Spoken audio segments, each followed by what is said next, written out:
Hello and welcome to another video. So today we're going to be just going over some of the hardware features of the Nintendo Switch. It's been a week since I've obtained mine and I've had a great ball with it, playing Zelda, a bit of Bomberman, Fast RMX and a few different demos. Definitely been a good time. We've also played some snipper clips, which is great. So in your hands, it's not too bad a size. I mean, you know, you've got all your buttons, which are pretty standard. The D-pad would have been nicer as an actual D-pad, but I can completely see why they did it for multiplayer. I'm not a big fan of the plus and minus buttons, just because they're a little small and a pain in the ass to press for menus. Not impossible. Another big problem I've been suffering from in Zelda. As you can see, these little bumpers here, they go all the way across the top of the controller. And because of where your hand rests when you're playing something like Zelda, I'll just give you a quick example. When you're holding it like this, and you've got your finger resting here or on the edges and you try not to push it, you can easily accidentally bump the very edge of this Joy-Con. Which I don't like, because I'm accidentally throwing weapons in Zelda all the time. I don't know whether there is a remap. I might have to try and look for that, because I think it'd be better if I could remap it so I'm not throwing them all the time. Not sure what I'd remap it to, whether I remap it to the jump button or something. Maybe a bit better, but we'll have to wait and see. So, other than that, I've spent most of my time playing in handheld mode. The Joy-Cons always feel nice. I like where the home and share button are on here, which is quite good. It's a very sturdy console. Got a little bit of wobble with the Joy-Cons, but nothing really that noticeable. The kickstand protecting the micro SD card, I don't like too much. I'd much prefer if it had its separate cover for the micro SD. Also, if they had have lined up two kickstands, would have been better for a lot of cases. You can't really sit it unless it's on a really flat surface. So unless you're sitting it on an extremely flat surface, it's not that great. But in saying that, it is a great console. I think it was worth what I paid. It would be nice if they had some more games, but they don't at this stage. Other than that, that about sums up the actual console. So we'll take a look at the Pro Controller. Pro Controller was something I knew I'd have to purchase because I would enjoy it.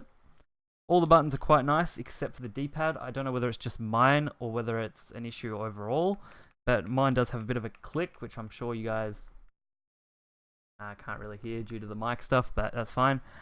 All the other buttons are nice and smooth. I don't mind that too much. The analogs aren't bad. They would have been nicer if they were... Not the analogs, the triggers would have been nicer if they were analog, but they aren't, so beggars can't be choosers. The grip for it's quite nice. The see-through casing is quite good. I do like the USB-C. I've pretty much become a good fan of that. Now we'll take a look at the grip. Something that I haven't used too much. I used it a little bit just to get a good test of it, and didn't go much on it.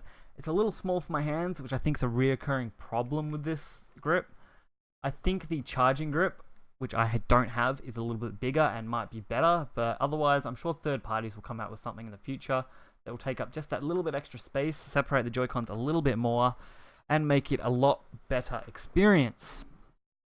So, the last thing to look at for the actual console, other than the dock, which I'm not really going to go over, it's basically just a HDMI splitter.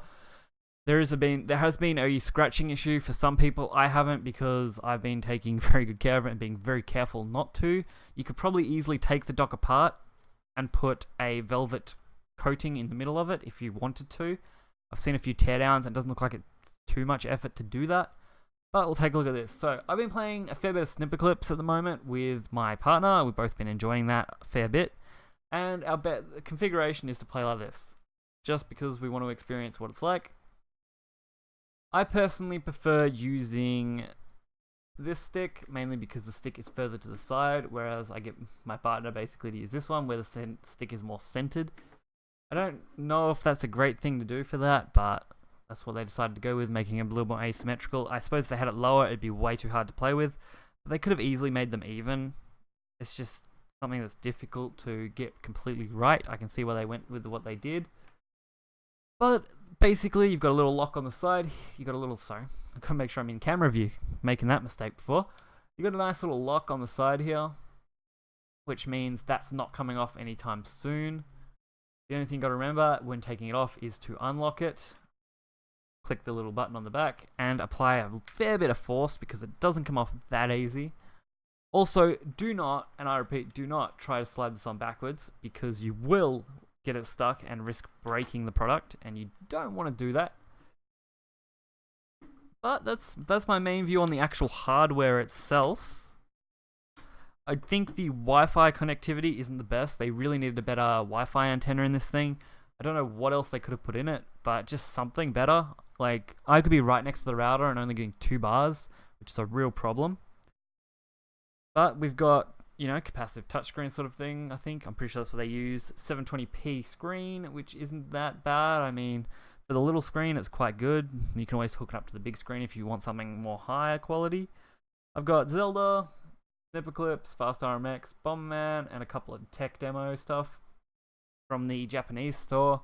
Plan on getting a lot more games in the future, but I am just having fun with Zelda and Bomberman at the moment and playing Snipper Clips here and there. I haven't really got into Fast RMX enough. I've played like 1 game. But it's definitely fun. I'd recommend it if you haven't planned on buying it yet. It's definitely a fun purchase. For the cost, I would say it's, you know, it's not going to be the highest for power. You're not looking for power. It's mainly about experience and the games, which is what you're buying Nintendo consoles for these days. In the past, they did used to be more about power, but they're definitely leaning towards games. And they do it right. I mean, I had fun with Bomberman from what I've played so far. I wish the online was better, but that's Konami's fault more so than anyone else's. So hopefully they will fix that, and then I'll be able to bring you guys some decent gameplay. Not really worth the price tag. I would have knocked another $30 off it, and then it probably would have been priced a little bit better. Zelda is totally worth it. It's a full, you know, Nintendo AAA game. I've enjoyed it plenty. I'm definitely going to probably do a review of that in the future, maybe. I'm not 100% yet because the reviews are everywhere, so you guys can probably find those. Fast RMX, from what I've played, is very similar to a game I loved on PlayStation, Wipeout. It was great and great amount of fun. So if I can play that some more, I'll definitely probably do a review. And Snipper Clips is a fun little puzzle game. It's definitely worth the $30 that I paid Australian. I think it's about $20 in the US, which isn't too bad. I think that's a good price for that sort of game. I'm looking forward to ARMS and a few other small games here and there. But other than that, I really enjoyed this system. I hope I can bring you guys some content in the future for it, and I hope you guys enjoyed this just roundup of the hardware. That's pretty much all I was really aiming for with this video. And I hope you guys want to see more sort of this stuff in the future. I wouldn't mind moving away from gaming and adding hardware to the channel as well. So I'm doing both and not just one. And I don't want to stick just to one sort of content, so doing this is kind of fun for me. So I hope you guys enjoyed the video. If you did, hit that like button and subscribe. If you have comments for the Switch or questions, I'll be great to answer. You can either leave them in the comments, or if you definitely want them answered, send them over to Twitter, where I'm 100% probably going to answer your questions, unless I get flooded with thousands. And I'll catch you guys next time. So, see yous.